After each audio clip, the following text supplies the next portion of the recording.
Hey yo, it's your boy Los. I'm gonna do this one kind of quick, only because I got me and my girls about to go on a daddy-daughter date. Little splash pad, little pizza, the whole nine. Had some great time. I've been honestly, I didn't want to do this review. As most of you know, I've kind of retired from reviews, but I'm gonna jump back into it, and this will be the first one. I'm sorry, there's not as in the car and all that. The rest will be, but this one, I'm just gonna knock this out real quick and then be about my way. I actually didn't want to do this review. Shout out to Zeal, man. That's my guy. We chop it via Facebook on a regular basis. Don't always agree, but I do know and I do believe that he is a child of God, loves the Lord, hates sin, loves God's people, family man, wife, 8.5 billion kids, but overall just a good dude, man. And so it just came up. I kept getting hit up about reviewing this album, and when it comes out, what am I going to do? And I had no intentions of, especially after Fault Lines drop. When Timothy Brendo's Fault Lines dropped, I was like, I'm good.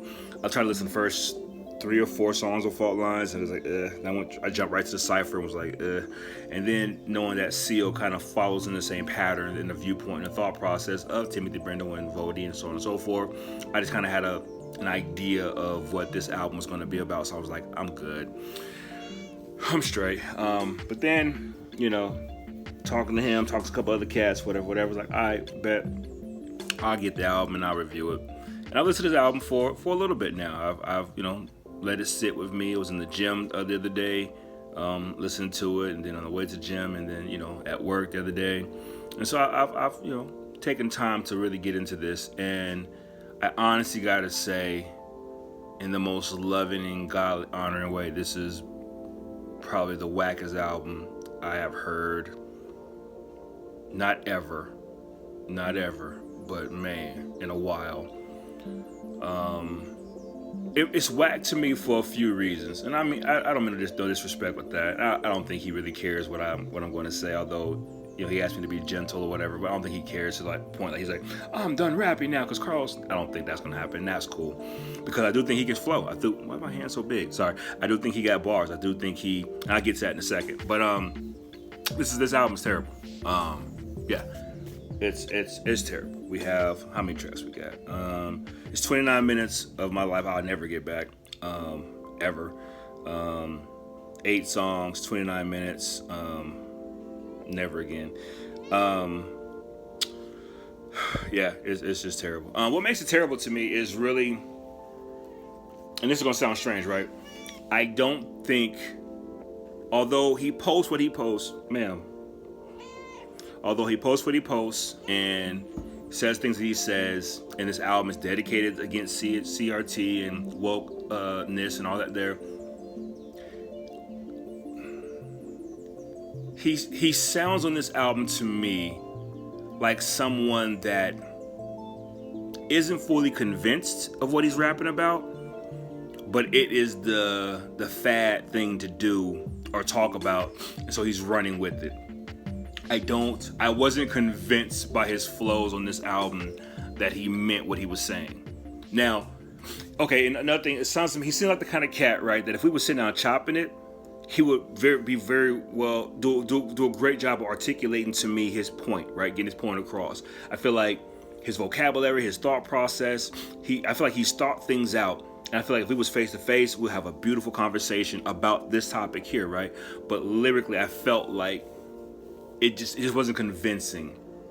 It felt very forced. It felt very, I don't know, move, child, cat, whatever. It just felt very forced to me. It felt very, I gotta do this.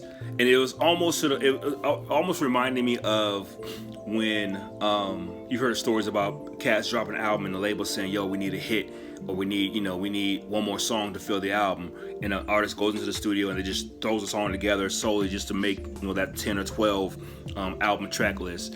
That's what this whole album, well, the first 6 songs to me, well, 5, because one's a interlude, but it seemed to me like this here was just something to throw out there to get a buzz or get conversation.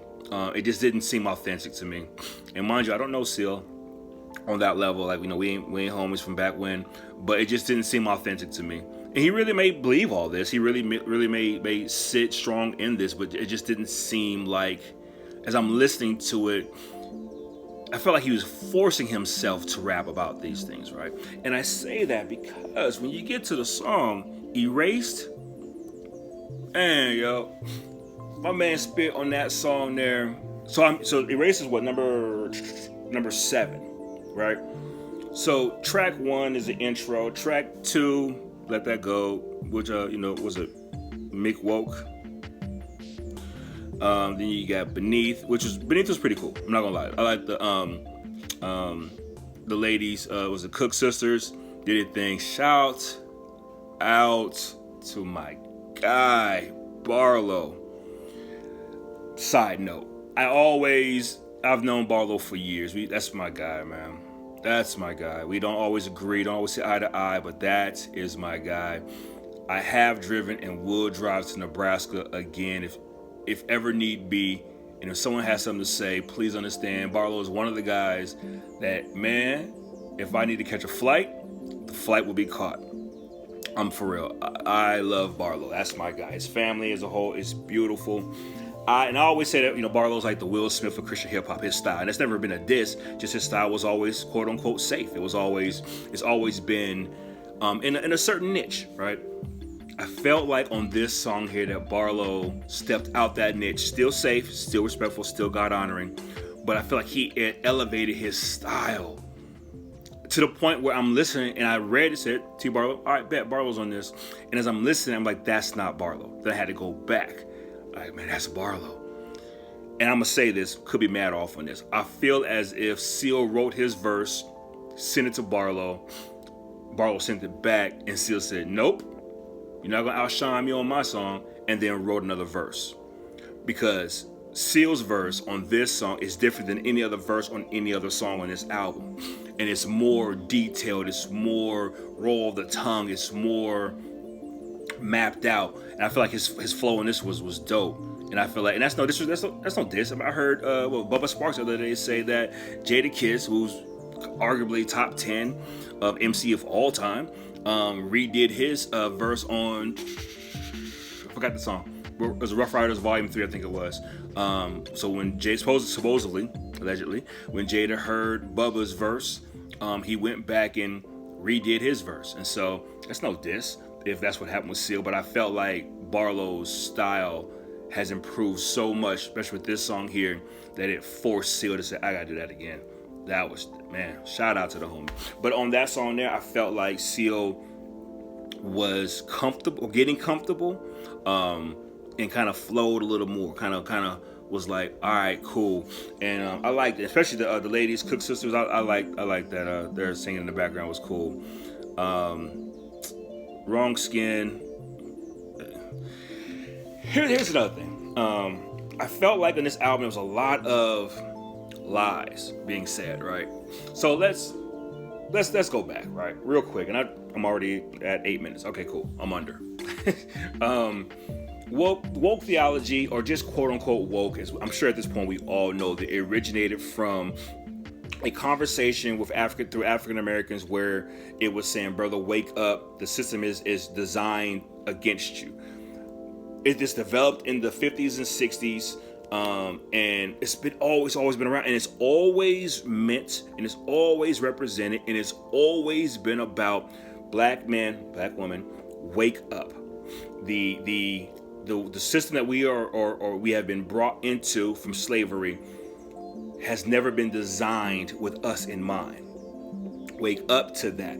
It's never meant, and it wasn't designed to attack, hate, discredit, or be disrespectful to white people or any other ethnic group. It's always been about black people, wake up and be aware of what's going on in the world you live in, right? That has always been the mindset, the blueprint, the foundation of what being woke is, right? Or has been, whatever, right? It wasn't until white evangelicals, and this is no diss, it just is what it is. White evangelicals took that as a negative thing. And then all the other things, then the media and so on and so forth added all the other things to being woke. Oh, that means you support gays, or you support, hatred, or you support having white people bow down, kiss, all that corny stuff. That then became that, right? And so on this album here, it seems like, and I get his anger at that, but his anger seems to be addressed and pointed towards us, as in black people, as opposed to those who took a conversation from black people and made it what it is. You see what I'm saying? Like it's like me saying this wall is white, and Billy Bob Susie Q comes in and says this wall is green. And although I originally said it was white, and I made it very clear this is white, it's always been white since 1940, whatever, it's been white, because Billy Bob, who is more influential, Billy Bob Susie Q, whatever, who is more popular, more whatever, has said that it's green. Well, shoot, it's green. And now everything that what I stood for with this being white has now been morphed into actually being green. And now everybody says that because she said this wall is green. By golly, it's green. And now we hate this wall because it's green. Yet I, the originator of the wall, is like, yo, it's always been white. This has always been a white wall. They made it green, but it's white. And that's where I feel like Zeal's thought process on his album is at, where he's yelling, he's not yelling, but he's upset with the whole wokeness sense, but what he's upset with is what is modern day known as woke, not what the history and the foundation and the origination of woke is. Does that make sense? So I feel like his anger is being pointed in the wrong direction. And then throughout this album, and I want to say, I've heard all of it, but I want to say, I'm sure Fault Lines kind of touches on this as well, but Zeal makes reference to the fact of apostasy and against the gospel, as if woke and CRT, I don't think the two have anything to do with Christianity, salvation, grace, or anything like that. CRT, there's a song here called, Critical Salvation Theory. Bro, that was a terrible title. Anyways, I felt like, so CRT, the original viewpoint of CRT, when it's taught in school, I'm 48, it's been around for a minute, it's been around forever. The whole point of it is basically to give the full story of what happened in America's history. That's it.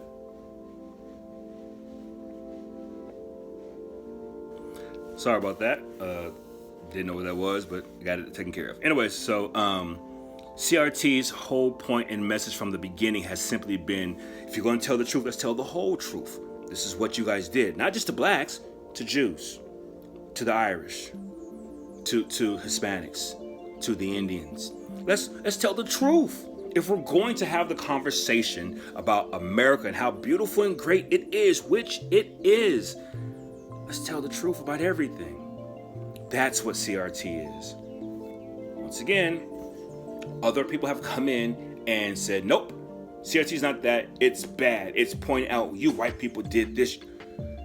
You did do it. Not you as in you, but you as in you. Yes, it happened. Yes, you did that. You as your people did that. Your culture did that. Yes, but we're not holding it against you. We're just saying this is what happened. But yet on this album, he keeps equating the two with somehow it's an apostasy, somehow it's drawing people away from Christ. And I'm going to say, if taught properly, which it had been since I grew up, was simply, this is America. This is what happened in America. Abraham Lincoln, slavery. Well, what happened before Abraham Lincoln? Oh, we were beaten. We were abused. George Washington, slavery. You know what I'm saying? Like, if you're going to talk about George Washington and America and July 4th, let's talk about Juneteenth. I did a poll on a Facebook group that I'm part of, Reform Pub, and I asked the question, in high school or elementary, were you taught about Juneteenth? Almost 500 some people. No, was never taught about Juneteenth in high school. But you talk about 4th of July though. Everybody know about 4th of July. And so that's the basis of those two there, right? But like I said, they have been morphed. And so his anger is pointed at, it would seem to be pointed at black people for standing on these truths, when really his anger should be to those who have taken those truths and morphed them to what they want them to say. That's not what they were meant to say. And also, never mind. So I was disgusted by that. I ain't gonna lie to you, it bothered me. I was like, man, bro, like this is a hard listen, only because of the just inaccuracies on this album when it comes to that. And then, so I think this is the song I want to get to. This is it? No, wait, hold on. Okay, real quick. This is the song? I think this is the song. Hold on 1 second. No, that's definitely not it. Hold on, give me 1 second. I'm sorry, I should have had this queued up. I did not, and I apologize. This is to the same. 1 second, I'm back. So the song's called "The Fruit." It's a sermon jam. So on the song, he's talking, he's venting about, wokeness and whatnot, and then he starts naming cats, right, who he locked to wokeness, right. I need to cut my hair today. Sorry. Anyways, what bothers me about this is, once again, it's inaccurate. It's just not true. We did not lose Fanatic to wokeness. We lost Fanatic to hidden sin. That's we lost Fanatic to. Fanatic has been dwelling in some wicked sins. That's I've known about for a little bit, but now it's been made way more public. And he was dwelling in them, and it caught up with him, and now everybody knows. That's had nothing to do with wokeness. He said, my man Javon McKenzie. And I say, my man, me and Javon go back. That's my guy. I'm not going to speak on where he's at right now. I'm going to let him do that in due time. I can say he's not where he was when he was on Lines of Wrath and Grace. But I'm not going to speak on that man's life. I'm going to let that man, when he wants to, speak on that. But I can guarantee you, it's not because of wokeness that he's where he's at now, or being woke where he's at now. Not at all. That's that man. I'm gonna let that man speak on that. But yeah, definitely not, because it's just. And then Susie Rock. I think he said, "Oop, did he say Susie Rock?" If not, I just put that out there. Hold on. Let's just listen.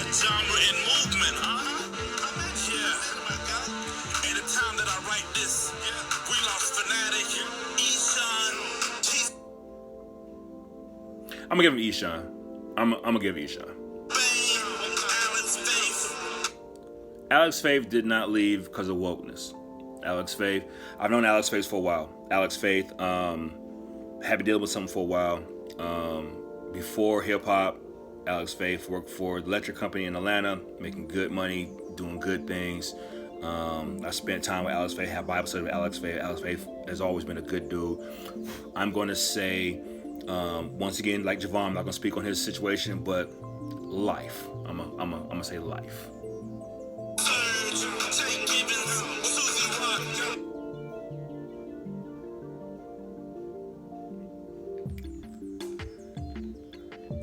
Susie Rock, let's just say, okay, I know her too.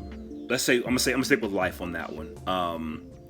Went to church together in Atlanta, solid chick. Let's say life and things, adulthood and life and rejection brought her where she's at. Once again, another story, another life. I'm not gonna speak on. B-Do walked away because of us. He was a part of a label that was trying to control him and kind of showed him a dark side of Christianity. And he was like, I want nothing to do with this. I don't know much about J. Crumb. That's Barlow's guy.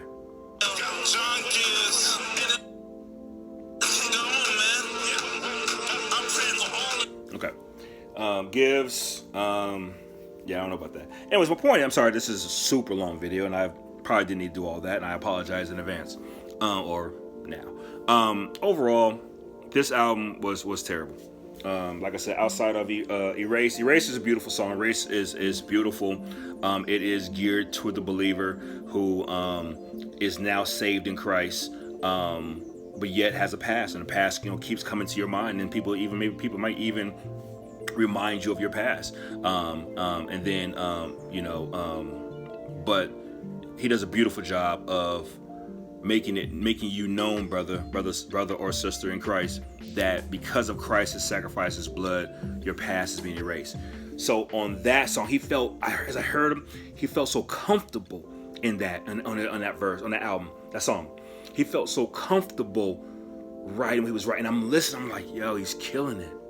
Like that's the Zeal that I want to listen to. And it's not because I'm not a fan of the topic wokeness. It's not that. Wokie, my goodness, bro, grow up. But love you, man, but grow up.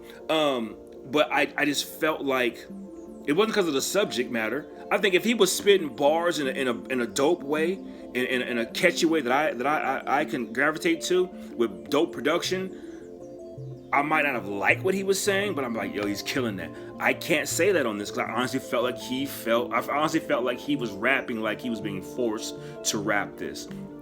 But on Erase, he felt so in his pocket, in his bag, as they say. It was like, yeah, he did it. This is almost a 20-minute video. I am sorry. Overall, I didn't like it. Thought it was terrible. Shout out to Barlow. Chosen was alright. I seen Chosen. Never mind. Never mind. Anyways, overall, no. Sorry.